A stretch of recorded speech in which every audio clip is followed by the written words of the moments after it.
Robert, a soldier who faced what he called El Diablo in the desolate jungles of Central America. What you are about to witness is not just war, but a darkness that transcends human imagination. December 1986, the Christmas spirit should have been vibrant with lights and bells. But here, amidst the Honduran jungle, there was only the suffocation of humidity and the bone-chilling cold from the thick fog. Robert, a military engineer with the 27th Airborne Engineer Battalion, never expected that the mission to build an airfield near the Rio Coco would turn into a lifelong nightmare. Just a routine job, he told himself. But deep down, he sensed something wrong lurking. The Rio Coco wasn't just a river. It was the boundary between life and death, between peaceful Honduras and chaotic Nicaragua. The dark, swift current seemed to carry whispers from hell, making the soldiers in Robert's unit tremble. Borders like these are often where supernatural entities appear, as if war had torn open the veil between our world and the abyss. This was Robert's first time away from the United States, away from his family, spending Christmas deep in the jungle. He wasn't excited at all. "You're a soldier. Gotta get used to this," he mumbled to himself, hand tightening on his rifle.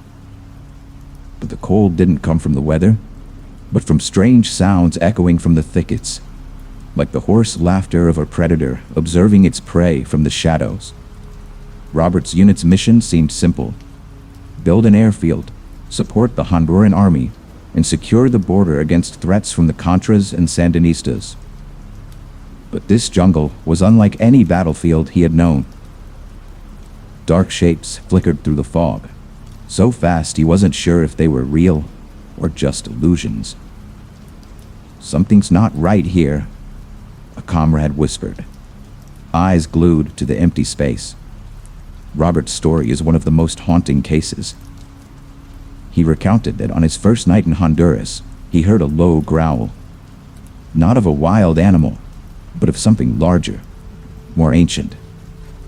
It resembled no creature he'd learned about in military manuals. That was the first sign of El Diablo. Robert didn't want to retell this story. He told me over the phone years later, his voice trembling. His superiors had laughed at him, even threatened disciplinary action when he reported what he saw. But I knew the terror in his eyes wasn't a lie.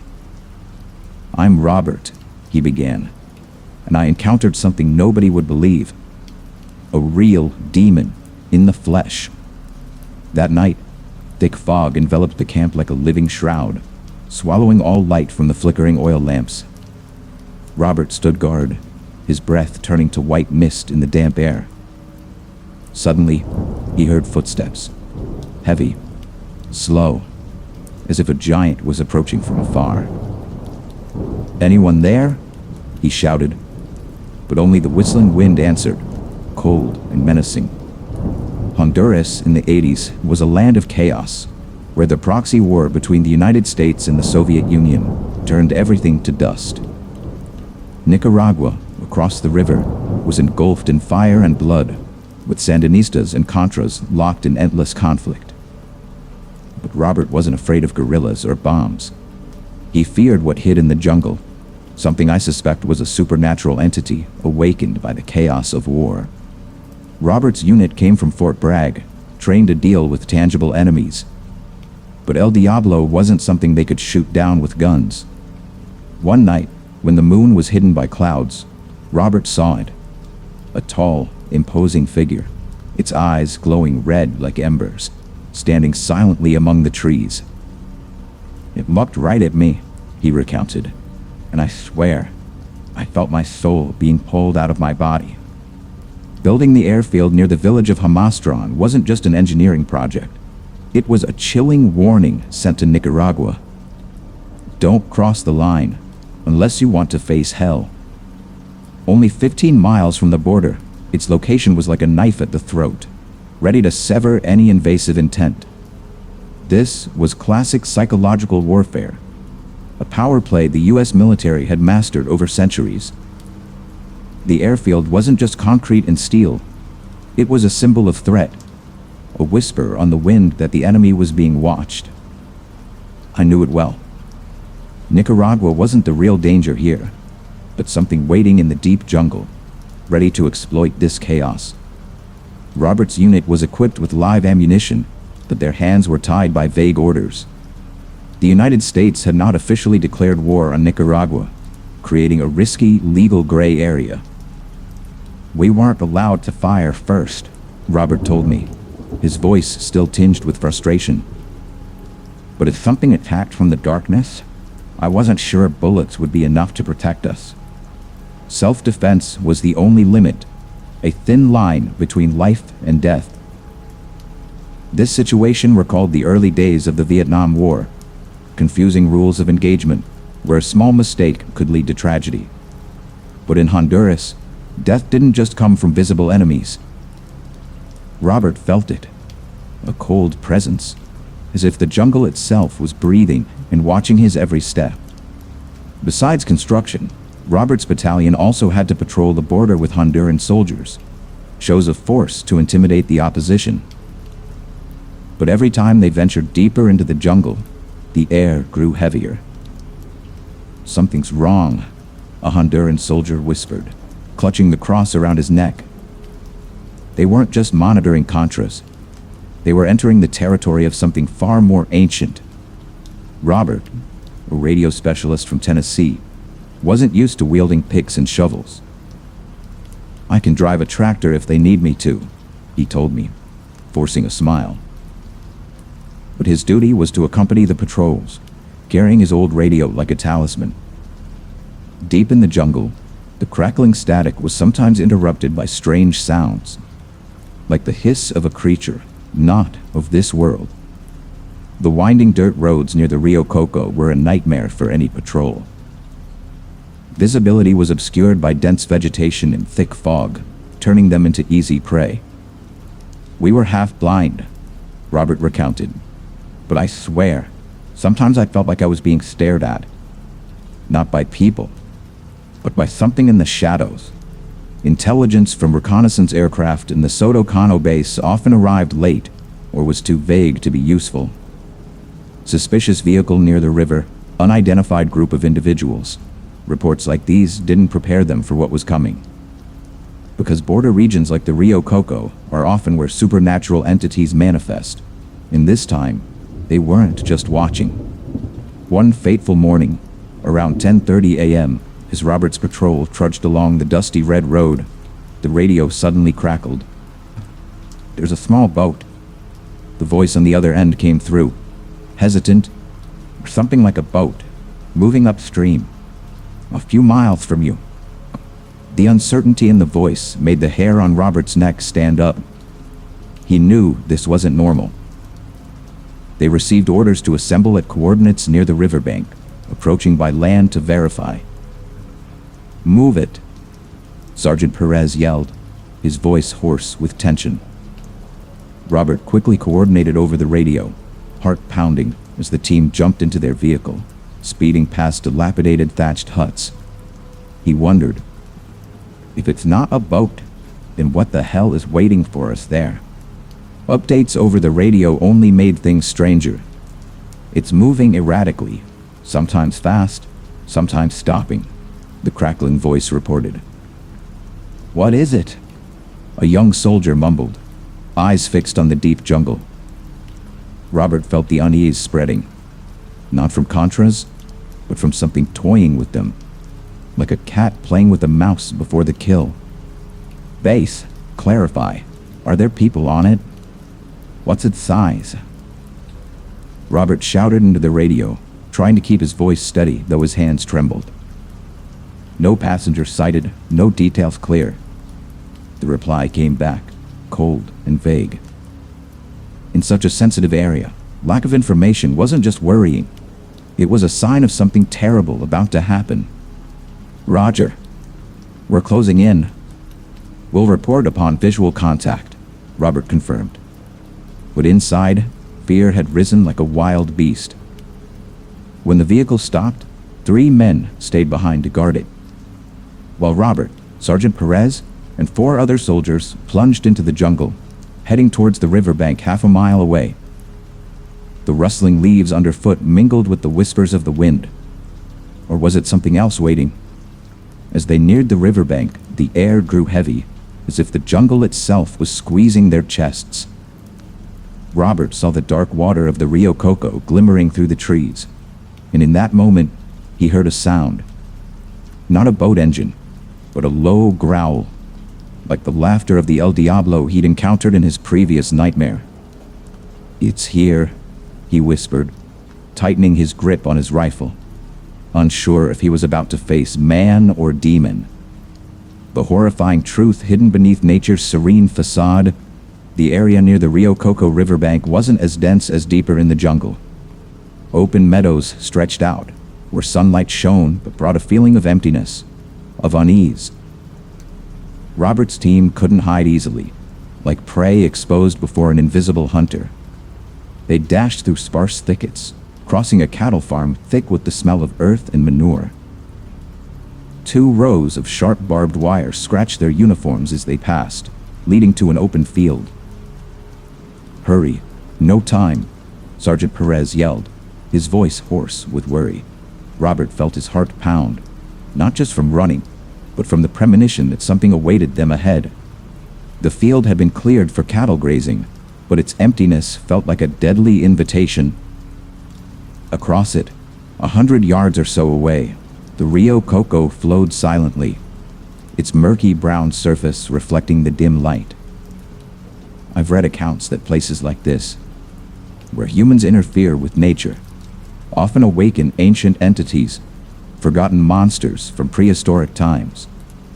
They sought cover behind a few large trees near the river, but the vegetation had been cleared for cattle access to water, leaving them nearly exposed. "Watch out. Stay hidden," Perez whispered, staring intently at the water. Robert felt the cold rising from the river, not from the wind, but from something lurking beneath the dark surface. A threat far beyond any intelligence report.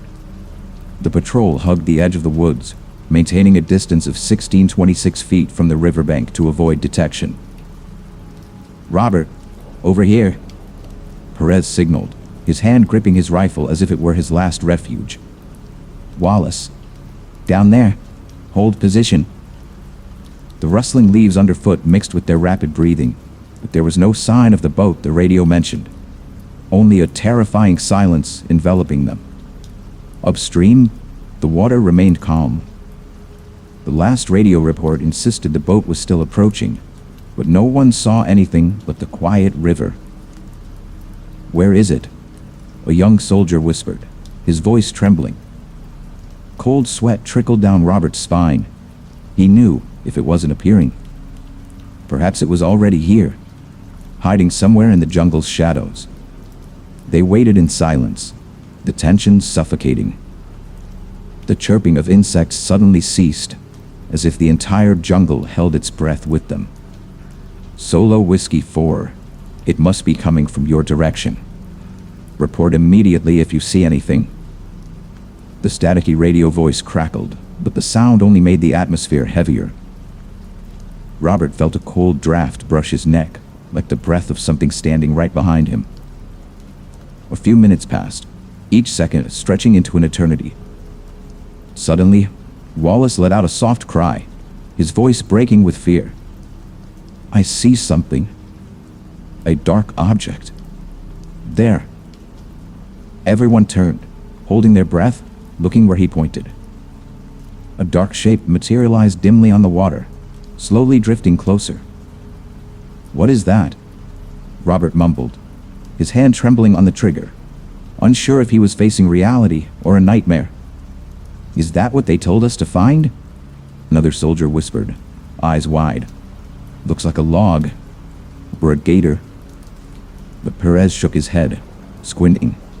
"No, too big for a gator. It looks like..." He stopped, as if afraid to speak the name of what was present. "I suspect this wasn't a natural creature, but a cryptid. A monster from the ancient legends of this land." "A submarine?" One soldier joked weakly, but the smile died when no one responded. "Hold position. Do not fire," Perez barked, his voice sharp.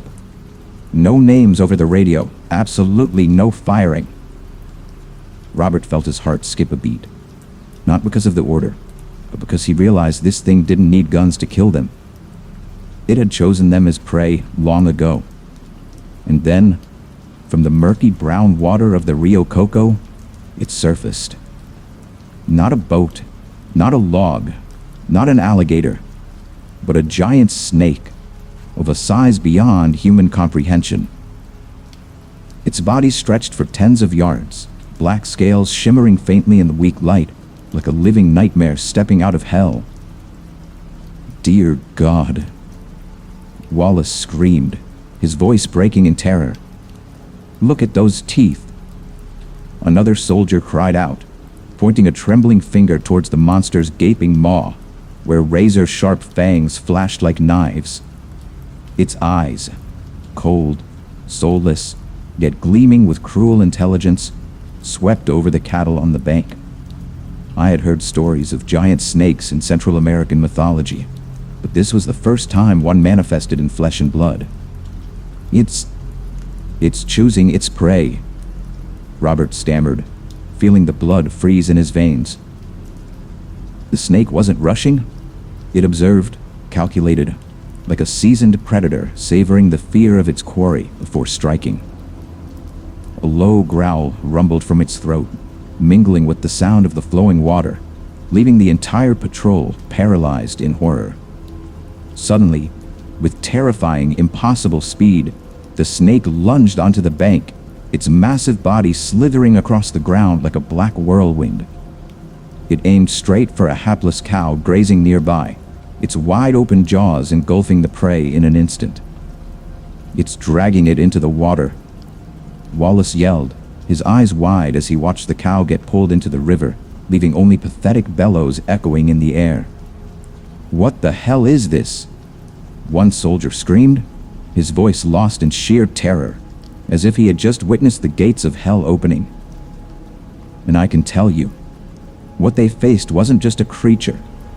It was the embodiment of primal fear, a monster far beyond human understanding. "You were wrong about one thing, Sergeant," Robert said, his voice trembling, eyes fixed on the horrific scene before him. A giant snake slaughtering cattle like a god of death. "What?" Perez replied, his voice choked, still reeling from the shock. "That thing is definitely not." "A garbage bag," Robert answered, trying to maintain some semblance of sanity amidst the unfolding nightmare. Everything happened too fast, like a horror film on fast forward. The snake surged from the dark waters of the Rio Coco, lunging at a group of 4 cows with its enormous head like a wrecking machine. The force of the impact sent 3 cows flying like rag dolls, blood splattering across the meadow. "God, it's so fast!" Wallace cried out, his hand trembling on his rifle. Its speed was unbelievable, as if the laws of physics bent before the monster's supernatural power. The panicked cattle scattered, their desperate cries echoing, but the snake didn't stop. It charged into a second group, repeating the brutal attack, blood and dirt spraying in horrific red streaks. I suspect this wasn't just a snake. It bore the marks of an ancient cryptid, awakened by war and chaos. Then the snake slowly raised its head, towering like a lethal spire, at least 10 to 13 feet above the ground. A primal image, full of power and terror. Its glowing red eyes flashed in the dim light, like 2 embers from hell. It's not of this world," a soldier whispered, his voice breaking in absolute fear. Apparently having chosen its prey, the snake abruptly slammed its head down onto an injured cow. The sound of shattering bone echoed dryly, grotesquely, like a death knell tearing through the silence. "I guess it was so big," Robert recounted to me later, his voice still shaking at the memory. "It didn't need to constrict. Just crushing was enough." That sound, The sound of a body being destroyed would haunt him for the rest of his life. The cow lay instantly still, blood pooling red on the ground. Instinctively, Wallace raised his rifle, his eyes wild with fear. "Don't!" Perez yelled, gesturing forcefully to lower weapons. "That thing's too big. Bullets will only piss it off." His voice was hoarse, filled with helplessness. Robert felt the cold truth. They had no way to fight this monster. Robert wasn't sure how intelligent the snake was, but he swore it had seen them earlier. When it emerged from the water, its cold gaze swept over their hiding spot, as if assessing whether they were worth attacking. "It knew we were there," he whispered to me. Maybe the cows were a better meal. This was a sign of an ancient intelligence, far beyond that of a normal animal. After crushing its prey, the snake raised its head again, opening its mouth impossibly wide. It engulfed nearly the entire cow, the animal's head dangling from one side, its hind legs leaving a trail of blood on the ground. "Look, it's swallowing the whole cow," a soldier cried out, disgust mixed with fear in his voice. The sight was both absurd and terrifying, a defiance of all natural laws. Then the snake dragged the enormous carcass into the water, its sleek black body gliding away as silently as a ghost. It slid right past them, so close Robert could feel the cold radiating from its scales. It was like it was taunting us, he recounted, his voice faint at the memory. The water swallowed the monster, leaving behind a ravaged riverbank and stunned, silent soldiers.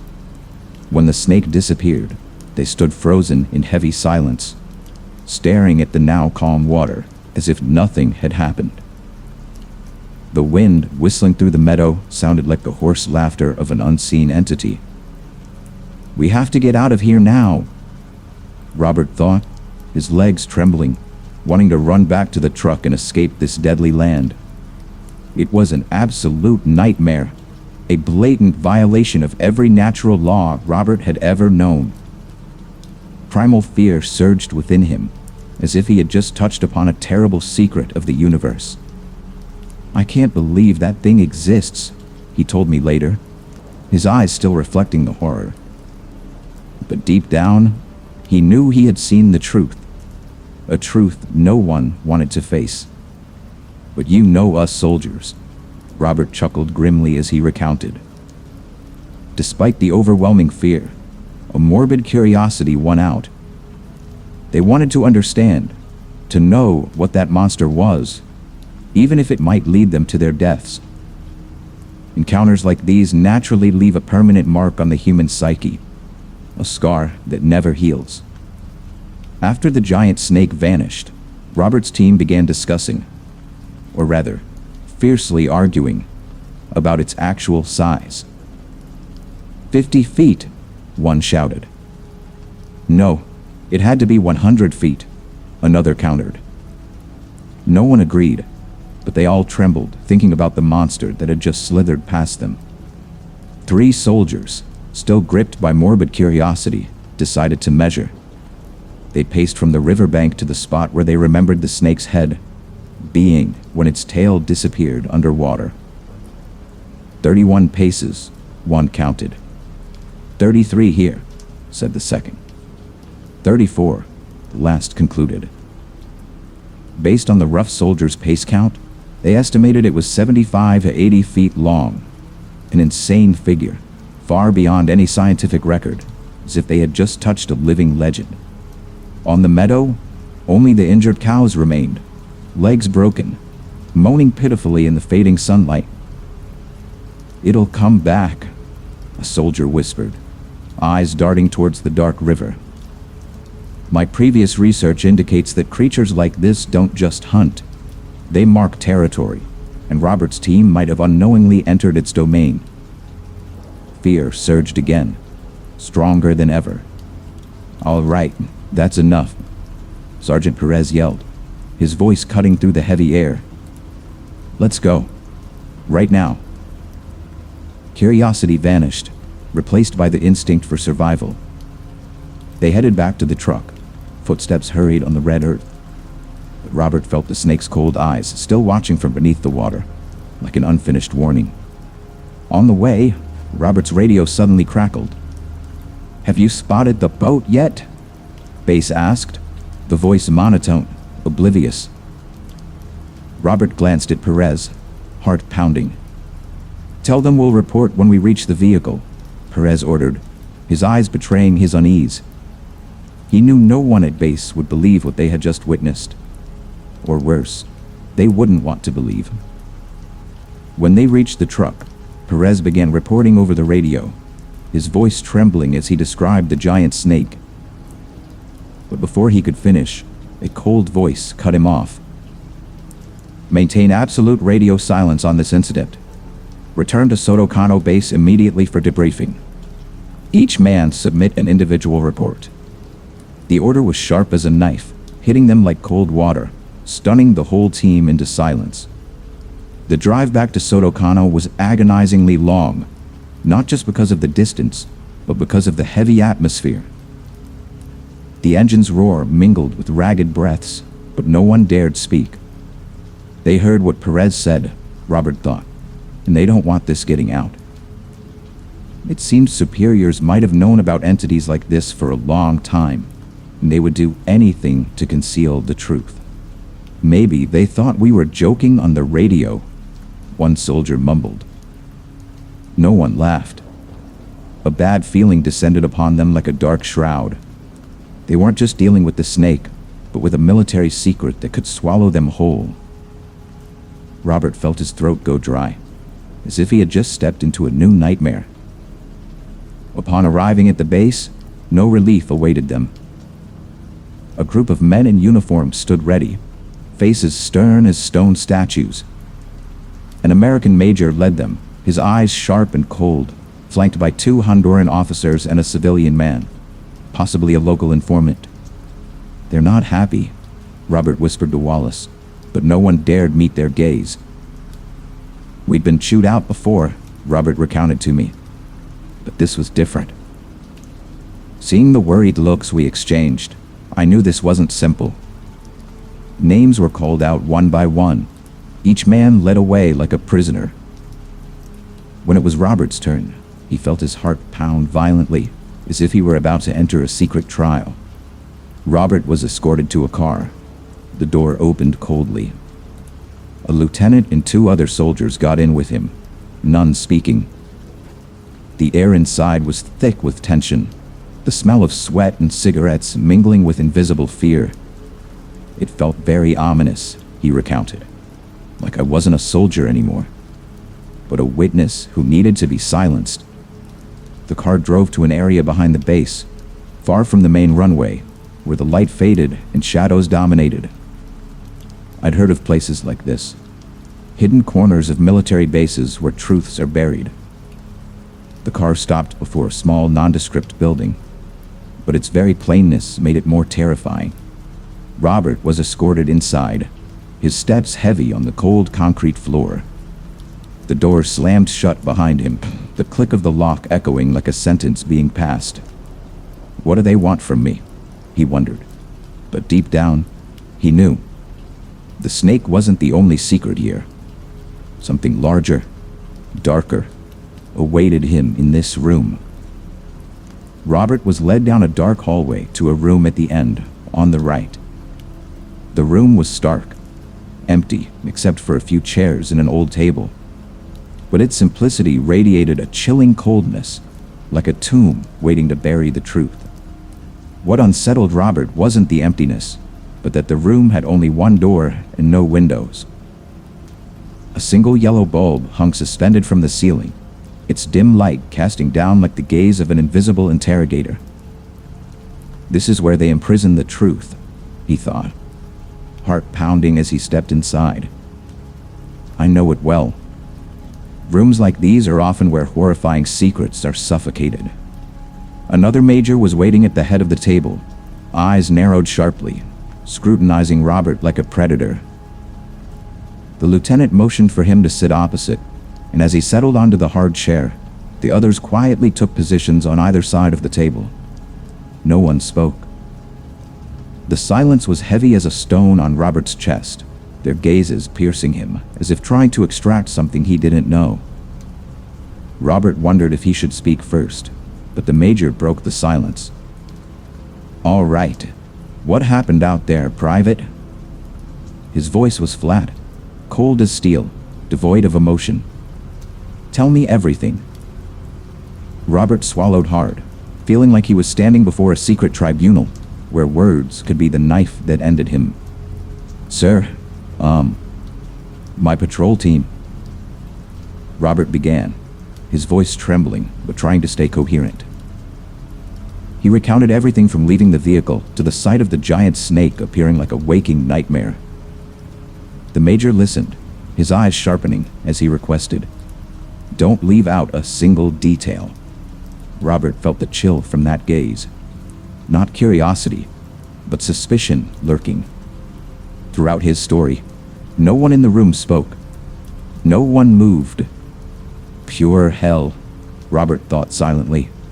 I swear none of them even blinked. The air was thick, as if time had stopped, and he was the only prey in this trap. I've read accounts that interrogations like this aren't just about finding the truth, but about breaking the witness's spirit. When he finished, Robert glanced around the room, hoping for a glimmer of belief or at least scientific curiosity. But there was none. The Major's face remained impassive as stone, his eyes flicking towards the door behind Robert, as if awaiting a signal from an invisible specter, then back to stare straight at him. The silence became suffocating, like an unspoken warning. "Tell me again what happened, son," the Major suddenly said, his tone shifting to a falsely familiar one, but his eyes remained cold as ice. "I want to hear it again. Think I missed something." A chill ran down Robert's spine. This wasn't a request, but a psychological trap being set. "I'd only been in the Army 2 years, Robert told me later. Usually it's the NCOs who yell at you. But when a high-ranking officer acts like this..." He trailed off, his voice faint. He knew he hadn't done anything wrong, just reported the truth. So why were they looking at him like a criminal? It seemed the Major was trying to sow confusion, a classic tactic to control a witness. The Major's way of speaking made Robert start doubting himself. Was the giant snake real? Or just a hallucination brought on by battlefield stress? "He made me wonder if I was crazy," he recalled, even though it had all just happened hours before. Confusion arose, like another monster gnawing at his mind from within. But then the Major demanded he recount it again. What did he want? A hint that he should change the story? Or did he know something Robert hadn't mentioned? "If I lie, they'll find out," Robert reasoned internally. "They'll compare it with the others' reports." He had no choice but to cling to the terrifying truth he had witnessed. So, for the second time, he told it. From the growl beneath the water to the snake crushing the cow, omitting no detail. His voice trembled, recalling the monster's red eyes, but he held firm. Once again, no one in the room spoke. When he finished, silence enveloped them, so heavy Robert felt like the air was tightening around his throat. Robert sat there, waiting for a reaction, anything, but only the Major's cold eyes stared through him. I've seen cases like this. When the military confronts the inexplicable, they don't seek understanding, they seek erasure. And Robert, unknowingly, stood on the line between truth and a secret darker than the snake he'd encountered. The Major leaned back in his chair, crossing his arms, but his eyes kept flicking towards the door behind Robert. The others in the room also exchanged nervous glances, losing their initial cold, scrutinizing expressions, as if they had just realized a horrifying truth they didn't want to face. The Major, however, looked increasingly angry, his face flushing, as if every word from Robert was a stab at something he desperately tried to deny. I've seen reactions like this. When people face the inexplicable, they often choose anger over acceptance. And Robert, unknowingly, stood on the line between truth and a dark conspiracy. "Tell me what happened," the major repeated, his voice sharper now, like a blade ready to strike. "I want to hear it again." Robert opened his mouth to protest, his voice desperate. "Sir?" But he was cut off instantly. "That's an order. Tell me what you saw." His voice rose, full of authority and menace, making the air in the room vibrate with tension. Robert was genuinely scared. He didn't know if the major believed him or not, but his eyes seemed intent on crushing him. "Wish I'd never opened my mouth about that damn snake," he thought, heart pounding. But it was too late now. Changing his story would contradict his teammates, and he believed the monster was a real threat superiors needed to know about. So, for the third time, Robert recounted, his voice dwindling from fear and exhaustion. He mentioned the underwater growl, the red eyes, and the snake crushing the cow like a vivid nightmare. Each word he spoke was like a stone thrown into a silent pond, but no one in the room responded.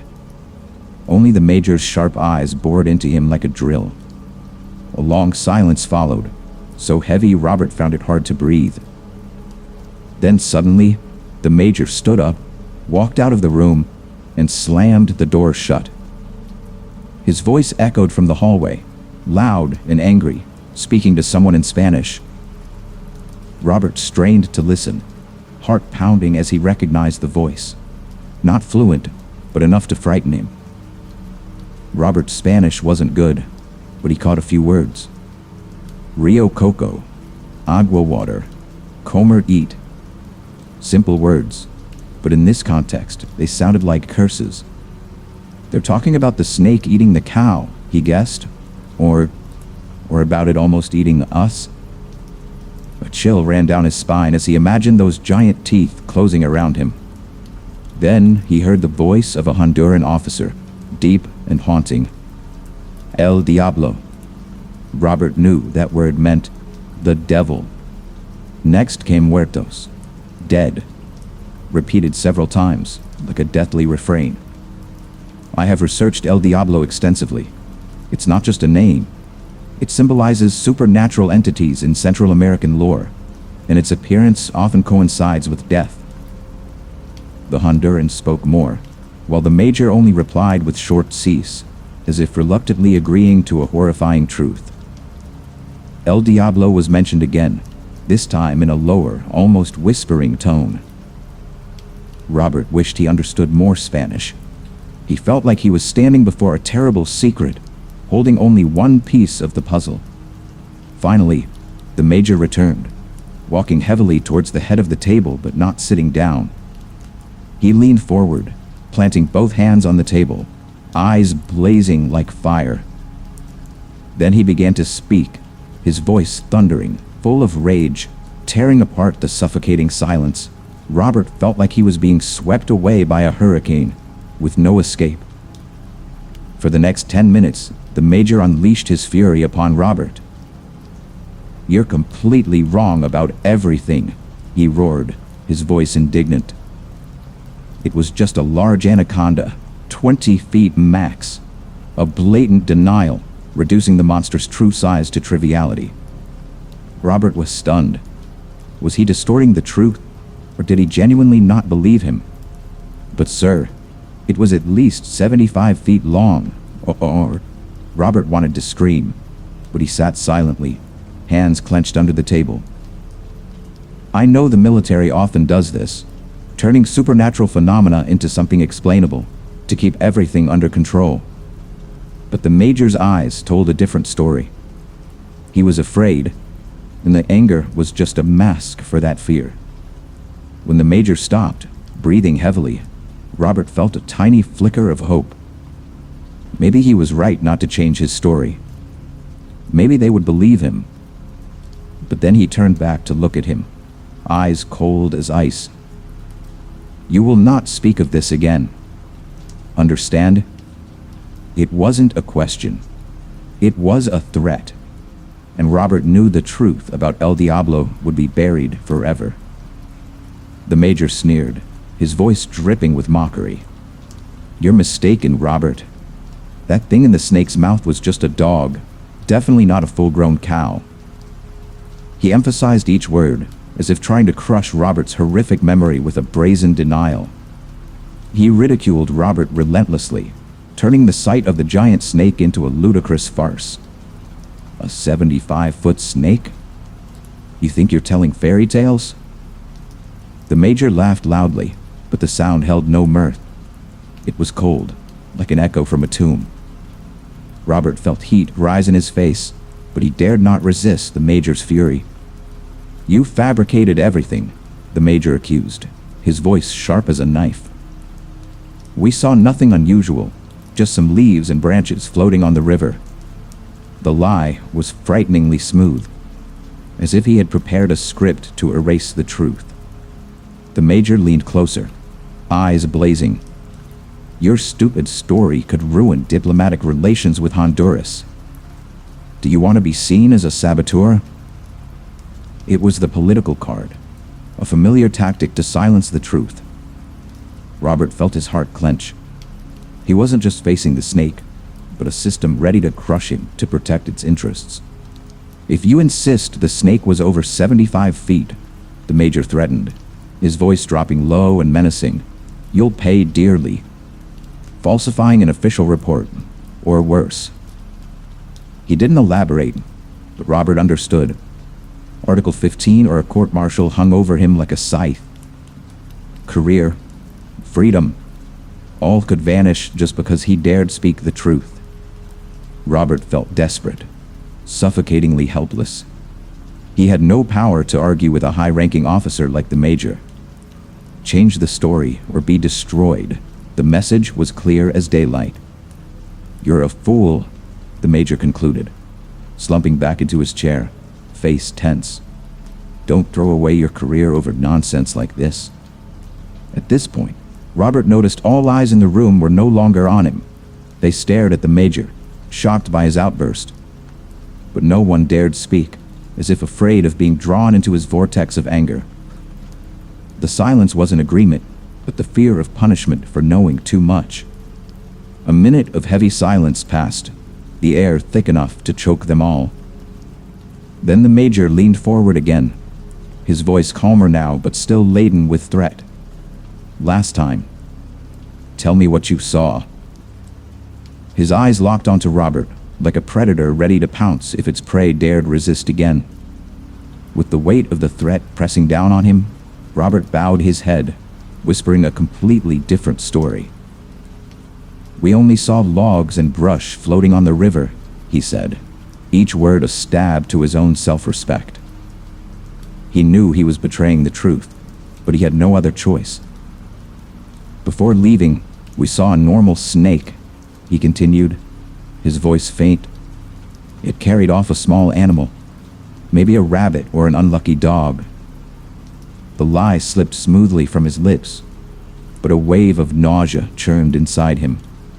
He was saving his career, but the price was his own soul. When he finished, Robert sat still, staring at the tabletop, feeling empty and humiliated. The Major finally relaxed, a fleeting smile crossing his lips. Not joy, but the satisfaction of a victor. The tension in the room dissipated, as if Robert's lie had dispelled a dark curse.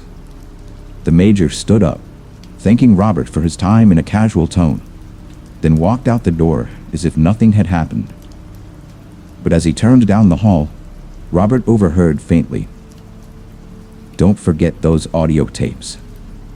His initial testimony, evidence of El Diablo, would be destroyed or hidden forever in the darkness of this base.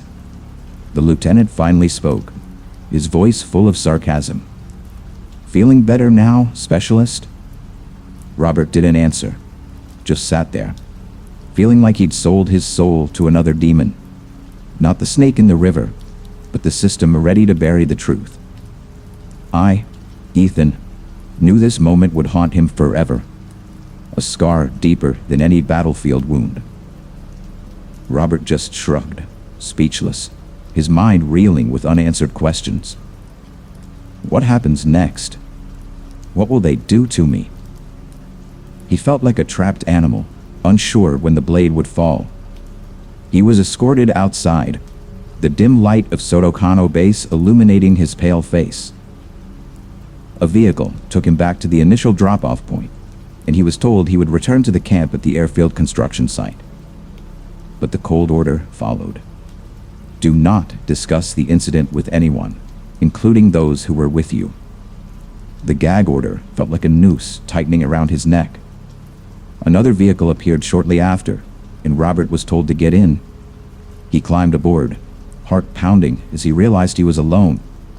None of his patrol teammates were with him. They're separating us, he thought, a cold fear rising. Often, isolation measures like this signal a larger conspiracy aimed at eliminating witnesses. I don't want to sound dramatic, Robert told me later, but I was only 21 then, and with everything that had happened, I honestly thought I might never make it back. As the vehicle moved, a chilling question echoed in his mind. Will I ever see my mom again? He imagined they weren't taking him back to camp, but to a darker place, where soldiers who knew too much often disappeared without a trace. Fortunately, his worst fears didn't materialize. The vehicle took him straight back to the airfield, but the relief was fleeting. Another sergeant waited, escorting him to his quarters with a cold gaze. For the next 3 days, Robert's life was confined within 4 walls. Sleep, eat, shower, nothing more.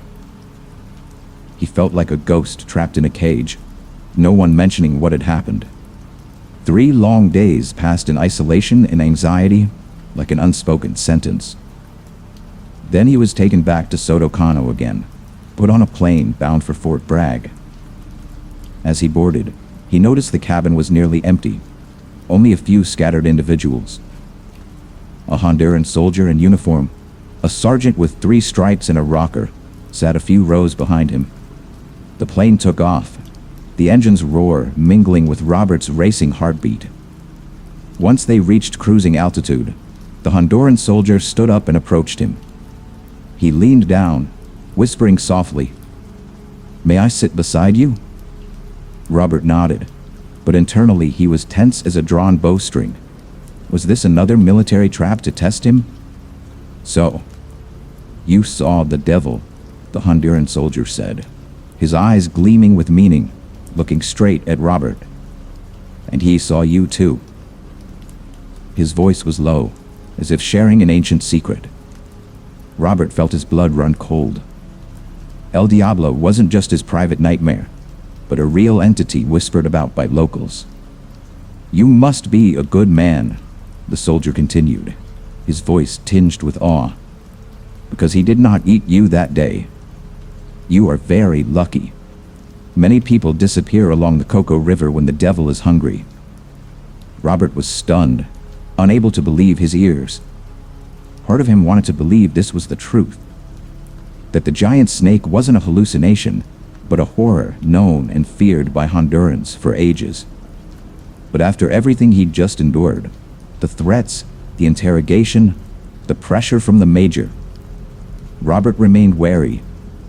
"I was paranoid he was setting me up," he recounted to me, "to get me to violate the order not to talk." He stayed silent, not responding, though a wave of emotion surged within him. The truth was right there, but he dared not touch it. The Honduran soldier didn't seem bothered by Robert's silence. He made the sign of the cross on his chest, a gesture both reverent and fearful, as if seeking protection from a higher power. Then he stood up and quietly returned to his seat, leaving Robert with his chaotic thoughts. I believe that gesture wasn't just superstition. It was evidence of a real fear, deeply ingrained in the local culture. As the plane continued its journey, Robert sat there, staring out the window into the black void outside. He felt as though he had just escaped one nightmare, only to fall into another. Self-doubt. El Diablo was real, but he had been forced to bury it beneath lies. An emptiness enveloped him, as if he had left a part of his soul behind in Honduras. When the plane landed at Fort Bragg, Robert stepped out, the cold American air filling his lungs. He didn't know if he was truly safe. The audio tapes, the threats, and the Honduran soldier's eyes still haunted him. His story didn't end here. El Diablo might have spared him, but the shadow of the truth would follow him for the rest of his life. The rest of the flight passed in heavy silence. Robert sat there, gaze lost in the black void outside the window, as if the darkness outside mirrored the unease within him. Back at Fort Bragg, everything proceeded normally.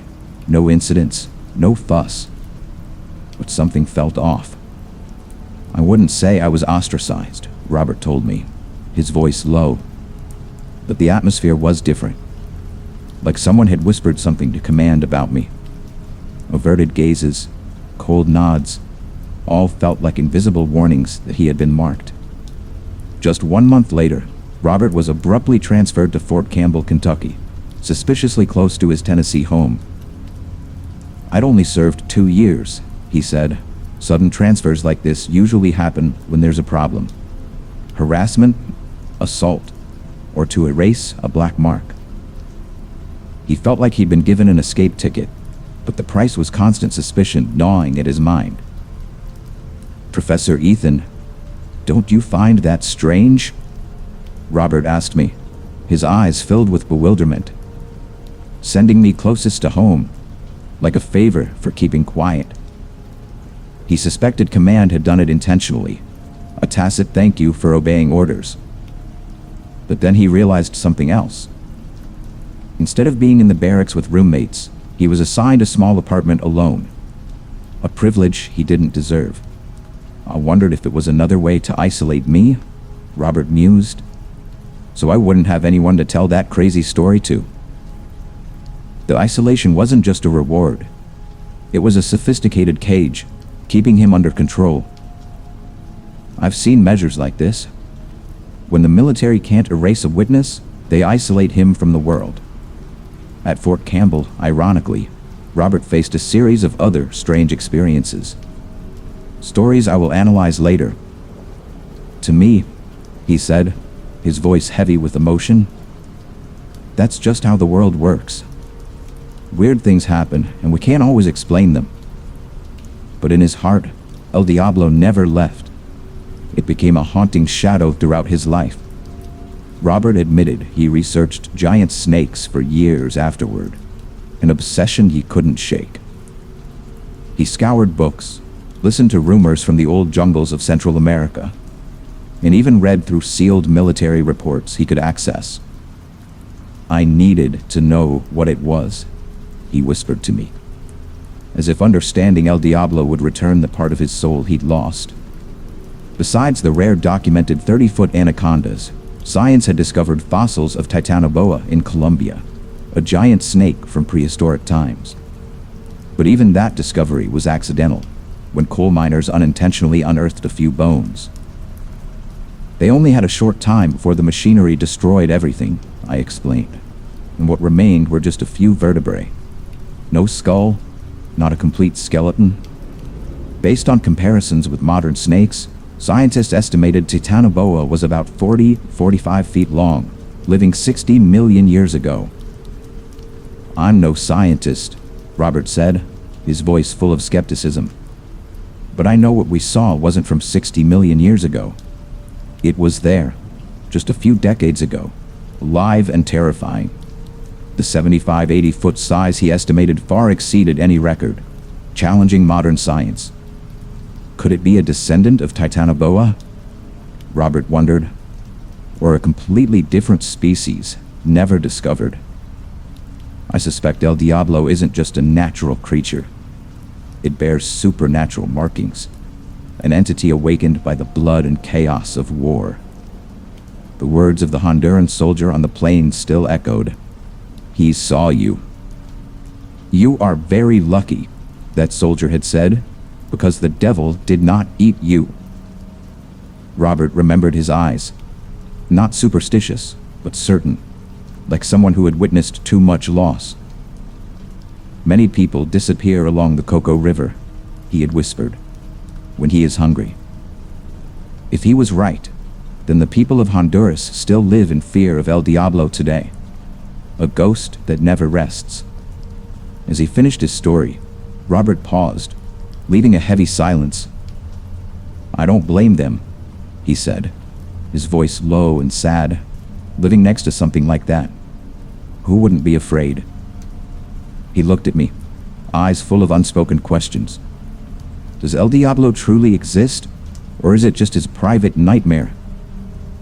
And the truth lies somewhere between science and legend, a mystery the world isn't ready to face. As the story concluded, Robert sighed, as if shedding an invisible burden. But the air remained heavy, filled with unease. What else did the dark corners of this world hide? He wondered. And so did I. El Diablo isn't just a snake. It's a symbol of the inexplicable. Secrets that both the military and science wish to bury, leaving us with nameless fear. Robert's story is a classic case of the intersection between anomalous phenomena, military secrecy, and the psychological impact on witnesses. It reminds us that sometimes the most terrifying truth isn't the monsters in the dark, but the lengths humans will go to conceal them. The primal fear of the ocean is not just a sailor's nightmare, but also a doorway opening to horrifying stories I've heard directly from seasoned soldiers. Those who swear they saw something beneath the deep waters, something not of this world. It is the pitch-black abyss where light is swallowed, where the sound of waves crashing is like the whisper of an ancient entity lurking, waiting for prey to fall into its desperate vortex. Or is it the terror of creatures hiding in the darkness? Sharp teeth, soulless eyes lurking beneath the surface, ready to drag anyone down to the bottomless depths without a trace. For many, sharks are the symbol of death beneath the ocean. But I have read reports from sailors aboard the USS Indianapolis, where they spoke of something even more terrifying. A colossal, dark shadow. Not just hunting, but seemingly enjoying their fear. "It wasn't a normal shark, sir," a sailor once tremblingly told me, his voice trailing off as he recalled. "It looked at me, like it knew who I was." The desperation in his eyes sent shivers down my spine, because I knew sometimes horror comes not from nature, but from something supernatural. Great white sharks, tiger sharks, bull sharks, the infamous trio of predators, are always blamed. But the stories I collected from U.S. Navy sailors tell of something else. A phantom from prehistoric times, far beyond any shark ever recorded. A perfect killing machine, not only massive, but also carrying an evil aura, as if born from a curse beneath the sea. An entity that not only devours flesh, but also consumes the souls of the unfortunate. Over the past century, whispers have spread through the maritime community. Half true, half mythical stories of a giant shark, a relic from ancient times, whose existence defies all scientific logic. Much like reports of Bigfoot in the woods, or UFOs in the night sky. The deep ocean, never fully explored, is the perfect place to hide the most horrifying secrets. And I have spent years listening to sailors recount encounters with what they call megalodon, a monster that shouldn't exist. Beneath the thick fog covering the sea's surface, they felt like they faced a choice: confront the fear or flee. But sometimes, fleeing wasn't an option, because that thing had chosen them. I swear, Professor, an old sailor once gripped my hand tightly, his eyes bloodshot from lack of sleep. It didn't just swim by. It looked at me, and I felt my soul being pulled out of my body. Those words echoed within me, reminiscent of military reports about ghosts appearing amidst war. Those stories transcend reality, where truth and superstition blend, like when a soldier recounted seeing a dead comrade standing in the rain, whispering something before vanishing. Only you can decide what is true when you step through what I call the fog of war, where the line between life and death, between human and monster, becomes more fragile than ever. Imagine the feeling of being trapped in the vast ocean. No escape when the calm surface suddenly ripples strangely, and a colossal dark shadow emerges from the abyss, slowly, as if savoring your fear. We screamed, but no one heard. A sailor once recounted, his voice breaking in desperation. It was so big, I thought the whole ship would be swallowed. That helplessness, I believe, can summon entities more horrifying than sharks. But then, the reluctant voice of a man echoed in my memory when I arrived at a remote island to investigate. Dew tried to calm me down, but I traveled thousands of miles to hear this story. Now tell it. The other replied, his voice trembling as if about to cry. I'm sorry, my friend, but it was enormous. I mean, that damn thing, it doesn't belong to this world. That hesitation, I realized, was the sign of a mind traumatized by something beyond endurance. Don't talk about it anymore, the first man snapped. The more you mention it, the more it comes back. I feel like it's still out there somewhere. That superstitious fear is not uncommon in the stories I've heard, like when soldiers swore they saw the ghost of El Diablo in the desert. In 1918, sailors feared not only sharks, but also the German U-boats, a tangible enemy, much more understandable than the colossal phantom I'm about to describe. But it wasn't a U-boat that drew David Stead, a brilliant marine biologist, to Port Stephens, a peaceful town in Australia, but rather chilling reports from local fishermen who had seen something breach the surface, leaving behind unspoken fear.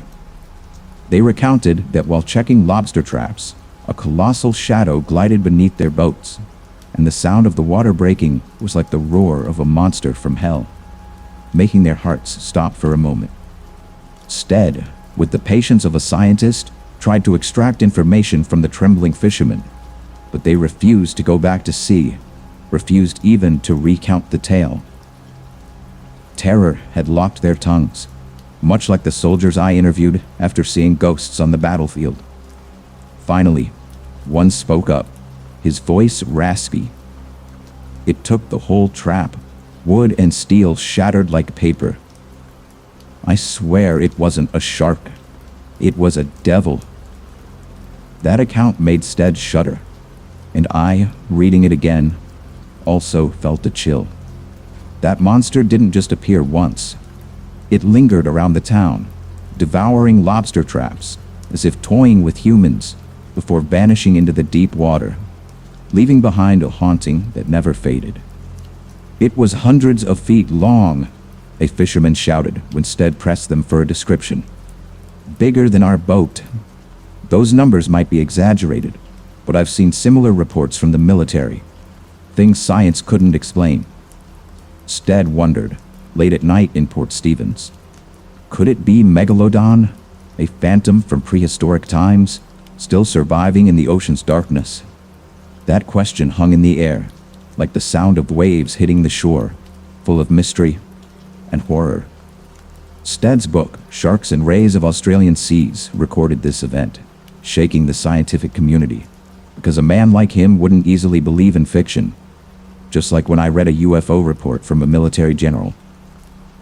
How could a giant shark like Megalodon, believed extinct for millions of years, possibly survive to this day? That question kept me awake many nights, gazing out at the sea, wondering if it was looking back at me.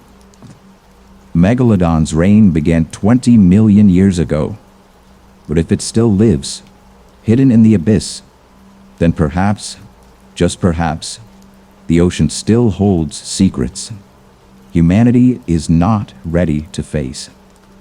I read about Megalodon's supposed extinction in the mid-Pliocene epoch, 3.56 million years ago. An era so distant that bones turned to stone. Has that phantom truly vanished? During its glorious era, Megalodon ruled the ocean like a brutal king, an unstoppable entity, its sharp teeth tearing apart even giant prehistoric whales, staining the ancient seas red with blood. Its appearance resembled today's great white shark, but its size was far greater. A colossal monster to which even the largest great white would be mere small prey, easily swallowed in one terrifying bite. Imagine a wolf trembling before a giant elephant, but this elephant isn't gentle. It's a killing machine with cold eyes, as if carrying a curse from the deepest abyss of the ocean. Scientists estimate female megalodons ranged from 44 to 59 feet long, but there are more chilling theories. Some individuals might have reached 82 feet, a size that makes the human imagination shrink in absolute terror. It hunted whales, large fish, anything sufficient to satisfy its insatiable hunger. A horrifying appetite, as if not just flesh and blood, but the very souls of its prey were drawn into those hideous jaws. Megalodon fossils are found worldwide, but scientists believe environmental changes killed it off, depriving it of its food source, causing this great ruler to fall to nature's merciless hand. Then smaller, more agile sharks like the great white appeared, better adapted, and in the harsh struggle for survival, the giant lost. But I can't stop thinking, is that really the truth? What if it didn't go extinct? He wondered, whispering in the cold room, recalling the case of the coelacanth, a species thought to have vanished millions of years ago, until a living one appeared in 1938, like a slap in the face to modern science. The ocean is a masterful liar, concealing horrifying secrets. And just 10 years after the Port Stevens incident, another story surfaced from the Pacific, making me reopen the Megalodon file with a pounding heart. An experienced man, his voice deep and hoarse, recounted, "I was off the coast of Rangiroa, trying to catch a big marlin, when it appeared." The tremor in his words gave me goosebumps. He paused, his eyes glazed over as if staring into the abyss. Square head, enormous pectoral fins, a few white spots. It was bigger than my boat, and my boat is 40 feet long. His companions, Kiwi fishermen, also saw it, and they whispered among themselves, "A whale shark? No, not like that at all." The bewilderment in their voices reminded me of naval personnel reporting UFOs. Something inexplicable. The man continued, his voice full of astonishment. "I've caught all kinds of sharks. Tiger sharks, nurse sharks, even a mako that leaped 15 feet out of the water. But this one, if a mako jumped over it, it would barely clear its tail fin. I had never seen anything like it," he whispered. And when I realized it wasn't a whale shark, but a carnivorous monster, I was so scared I wanted to scream, but my throat choked up. That primal fear, I'd heard it from soldiers facing skinwalkers in the dark night. The storyteller was Zane Grey, not just a famous Western author, but also an accomplished fisherman who loved the ocean more than the pages he wrote. A credible witness with the sharp eyes of an observer. When not writing or working at his dental practice, Grey sailed around Australia and the South Pacific, indulging his passion for deep-sea fishing. But this time, he had hooked a nightmare. In 1928, aboard the 33-foot steamship SS Manganui, off Rangiroa Island in Tahiti, Grey cast his line, eyes fixed on the water, waiting for the legendary marlin. But what surfaced was a colossal dark shadow, blotting out the light. As it breached the surface, Grey stood frozen, heart pounding. A giant shark, its yellowish skin speckled with barnacles, jagged teeth like a killing machine from prehistoric times. He had heard the native Polynesians speak of magu, Lord of the Abyss, a mythical shark capable of swallowing boats whole, worshipped through bloody sacrificial rites. But now, it was no longer a legend. Dad, I want to see it again. Lauren, Gray's son, exclaimed excitedly, but Gray only replied, his voice strained. Son, it was enormous. Bigger than our boat. I've never seen anything like it. Lauren asked innocently. Was it a whale, Dad? Whales are big, too. Gray shook his head, his voice firm. No, it was a shark, son. I'm sure. That certainty made me shudder. A man like Gray wouldn't easily be mistaken. Maybe you should write a book about it. Lauren laughed. How about Wyatt Earp and the monster shark? Gray smirked, but his eyes remained fixed on the sea. Good idea. But how would I convince people to believe it? Suddenly, a shout came from the ship's rail. Hey, something over there. Gray turned, shouting, Where? Where? Starboard. 500 yards. My heart pounded as I recorded this detail. A second encounter was imminent. Back home, Gray couldn't hide his excitement, recounting it to Lauren with shining eyes. But the 13-year-old just shrugged. You imagined it, Dad. You're a writer. A logical reaction. But I knew. Sometimes truth is stranger than fiction. No, it wasn't a whale shark. Gray roared when Lauren expressed doubt, and 2 days later, he took the boy back to those waters. A decision that would change both father and son forever. Lauren later recounted in a 1994 interview, We saw seabirds flying frantically over a strange patch of yellow water. I shuddered.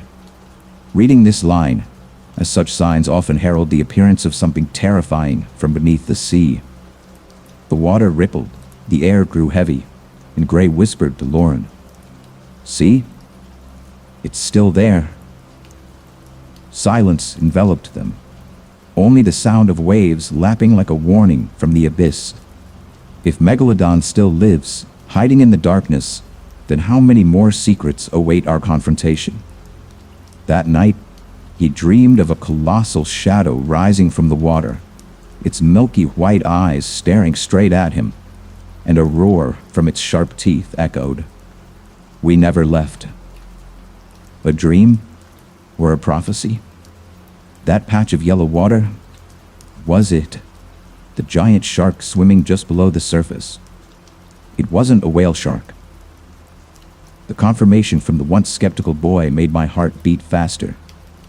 When the interviewer asked about the size, Lauren hesitated, his voice trembling.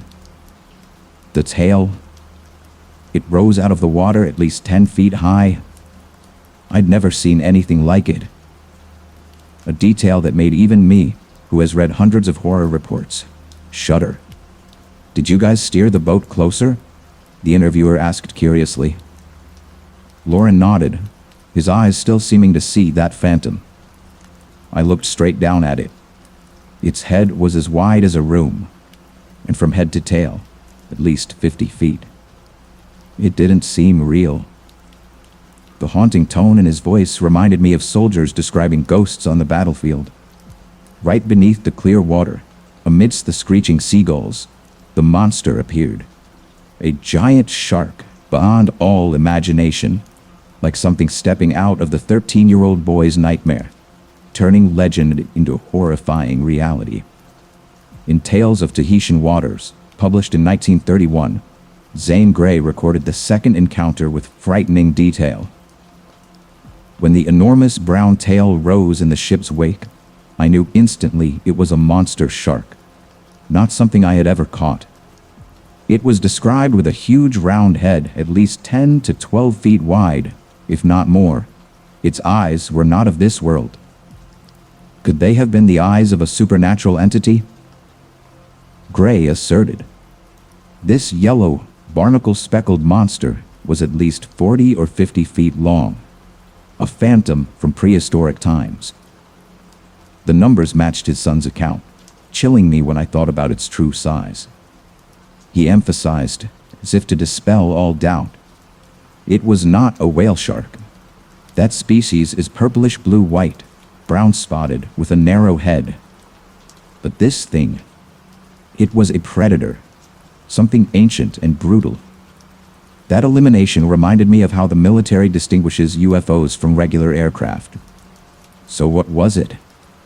Gray wondered, his voice haunting. A prehistoric monster from the abyss?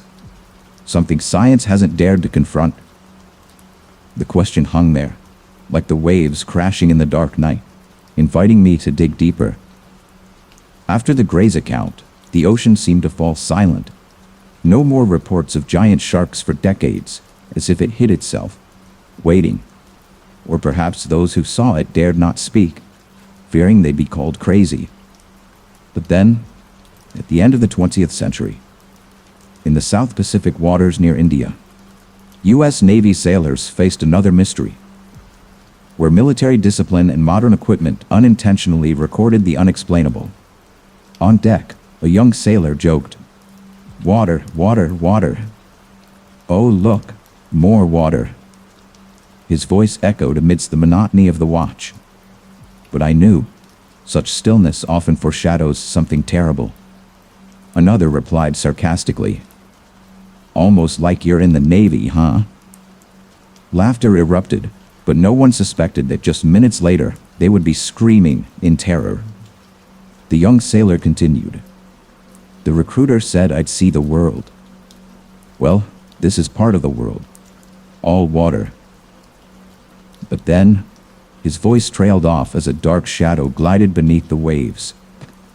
An older man, the chief, interjected, "Haven't you seen Jaws? You never know what's lurking out there." That half-joking warning reminded me of reports about Bigfoot in military forests. The truth often hides behind laughter. Japanese submarine slammed 2 torpedoes into our side. "Chief," a young sailor quoted Jaws.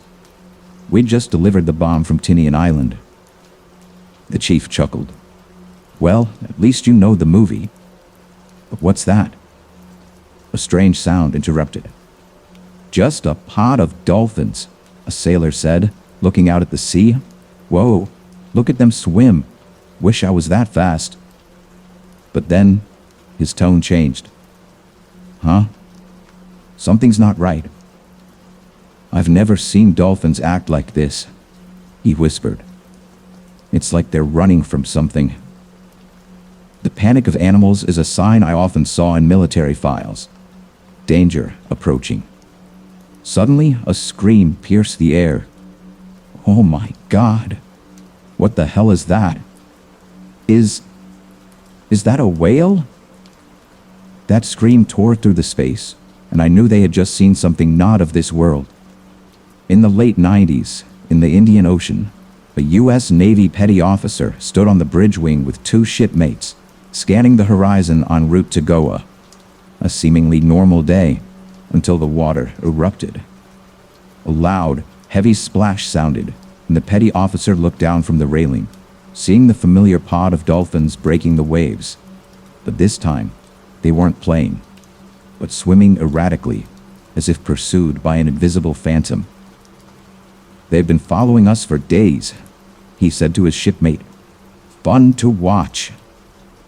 But the smile vanished as a colossal dark shadow rose from the depths, larger, more terrifying than any whale they had ever seen. "It's not a whale," the petty officer whispered, hand trembling on the rail.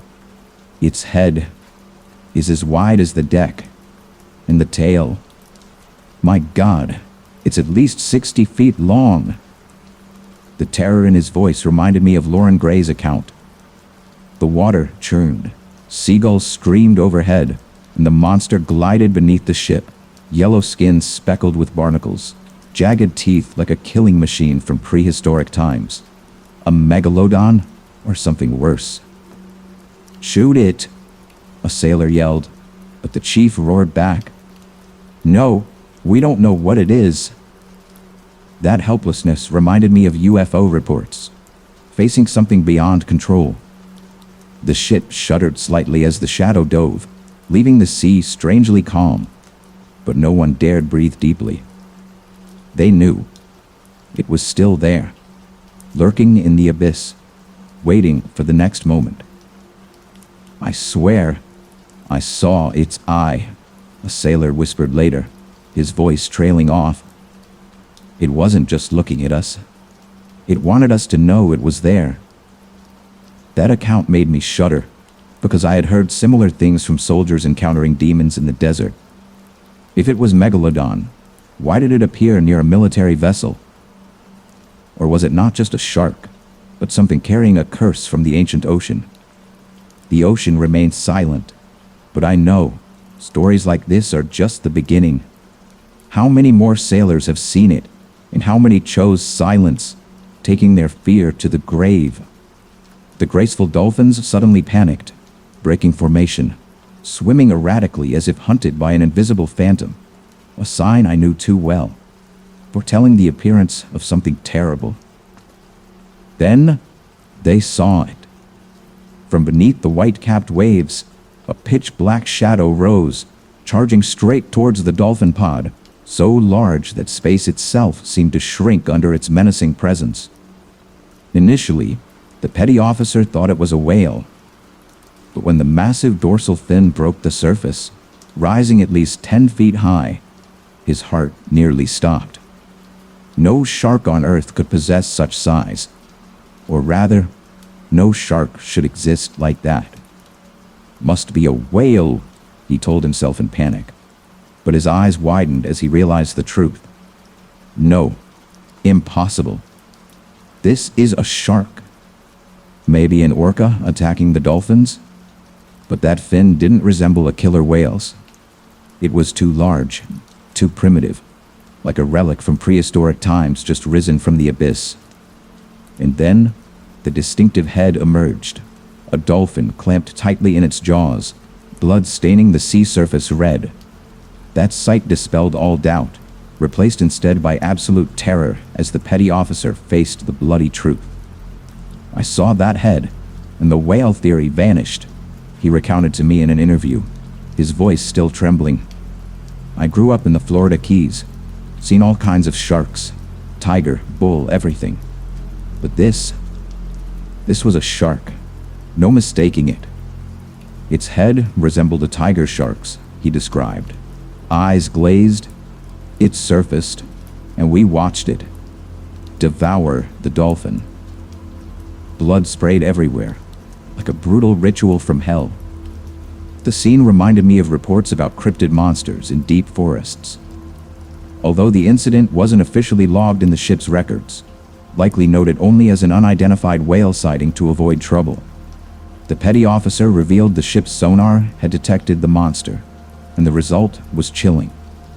Sonar, the technology using sound waves to map underwater, showed an object 25 meters, 82 feet, long from nose to tail, a number that frighteningly matches the maximum estimated size of Megalodon.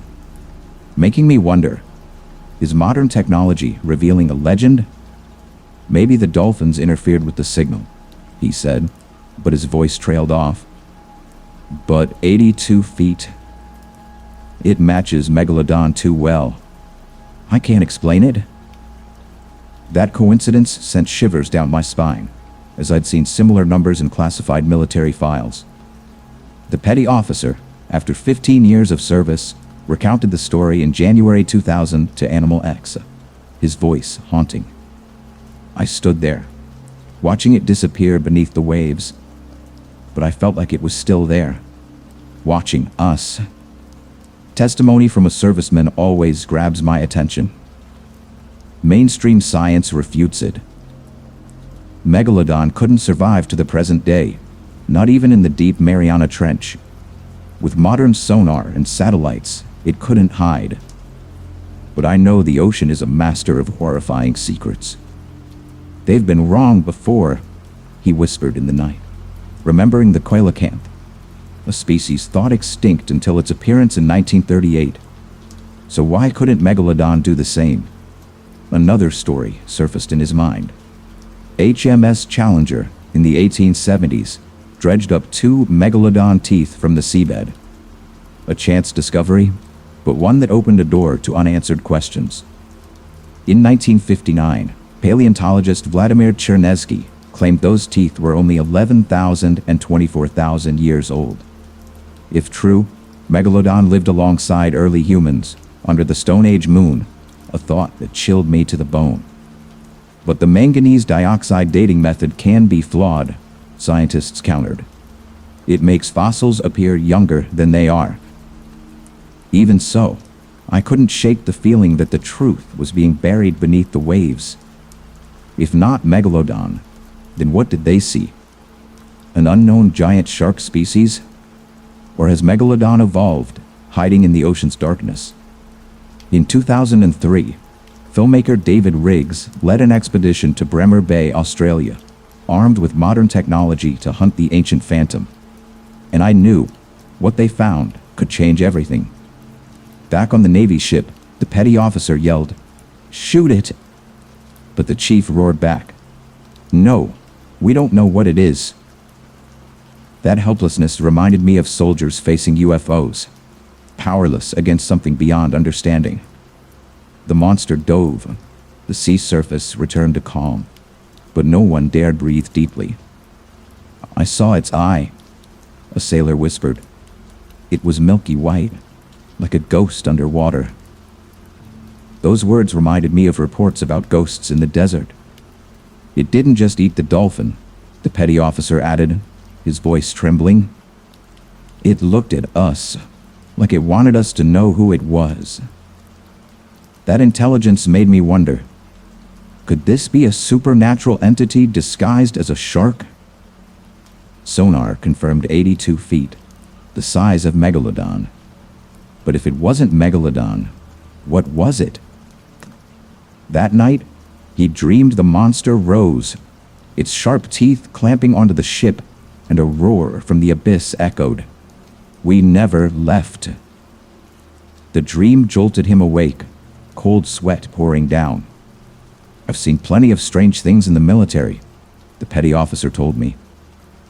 "But this thing, it wasn't from this world." Those words matched hundreds of reports I'd read, from Skinwalkers to aliens.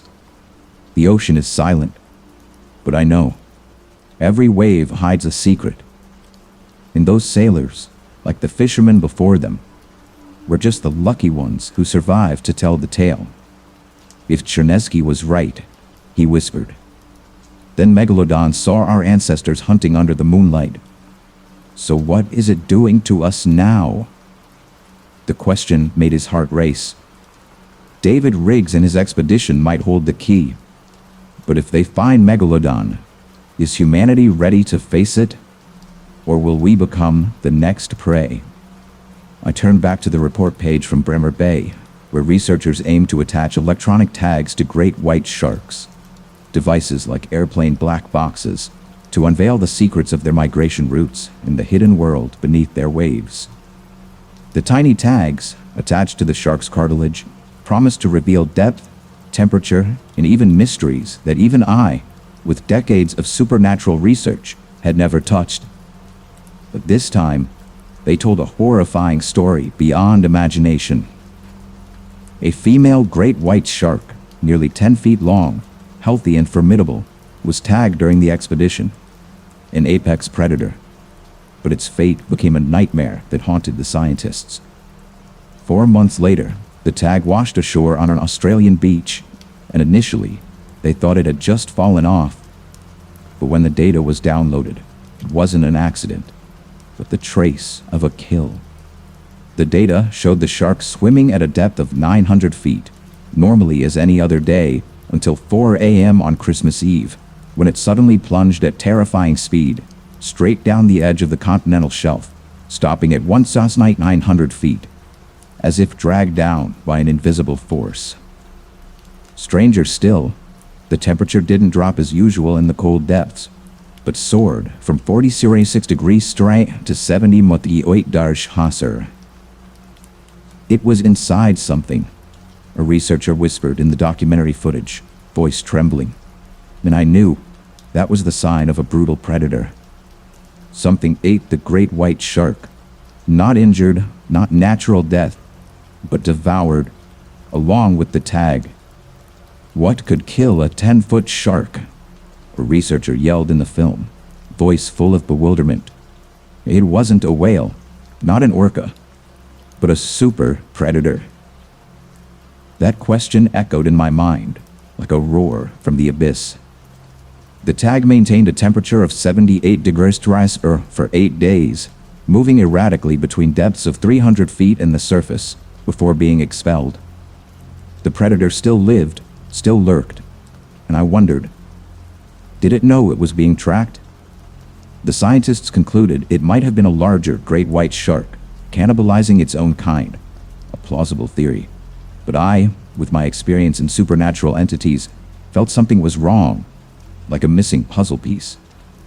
Great white sharks typically reach a maximum length of 16 feet, but I've read reports of exceptions, like Deep Blue, the 21-foot female seen in 2013 off Guadalupe Island, a giant that stunned the world. Deep Blue isn't unique. The ocean is full of giant phantoms, but could a 21-foot great white really swallow a 10-foot one?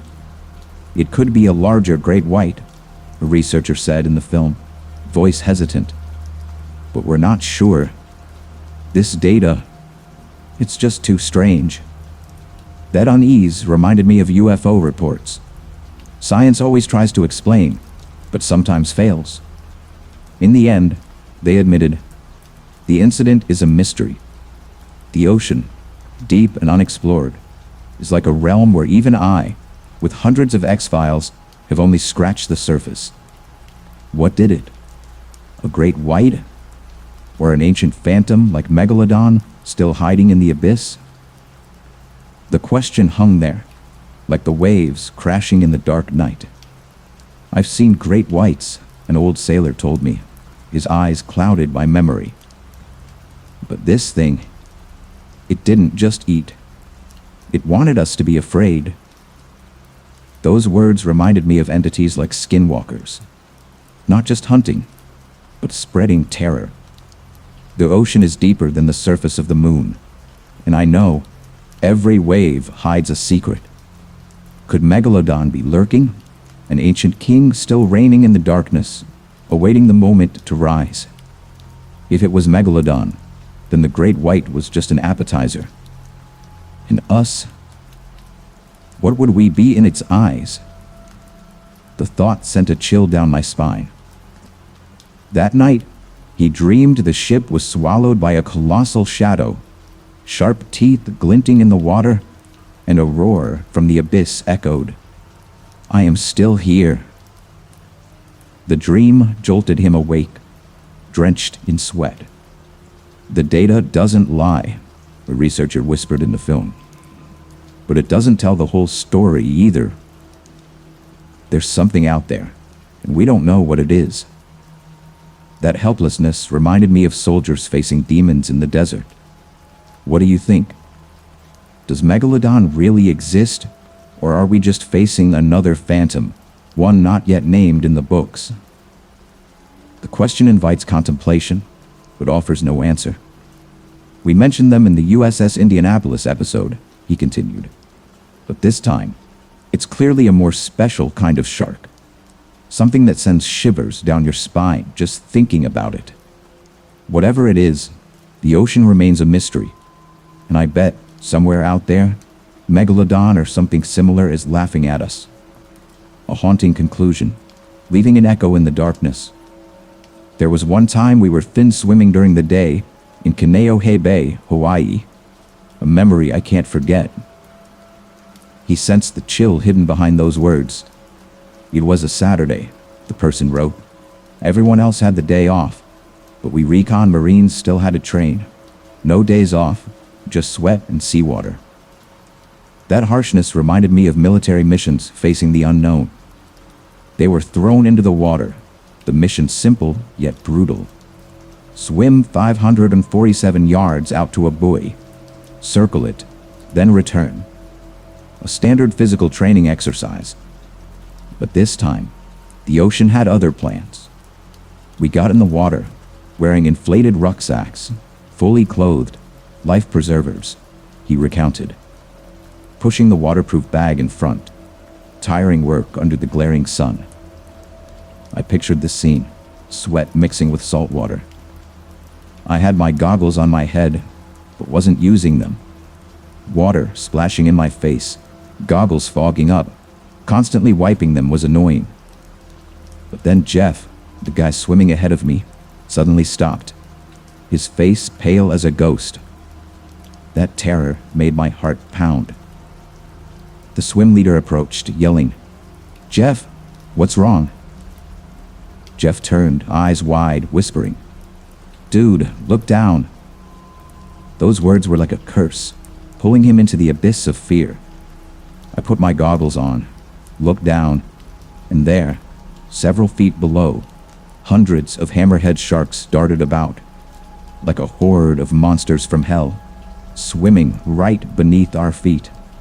Some were unbelievably large, he whispered. Hundreds of soulless eyes looked up as if they knew we were there.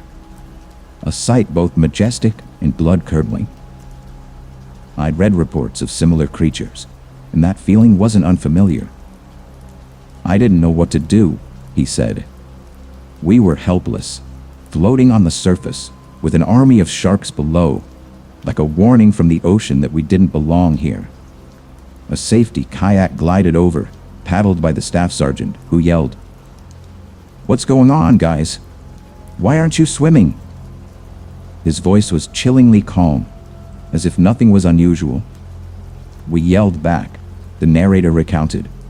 "Staff Sergeant, there are hundreds of sharks under us."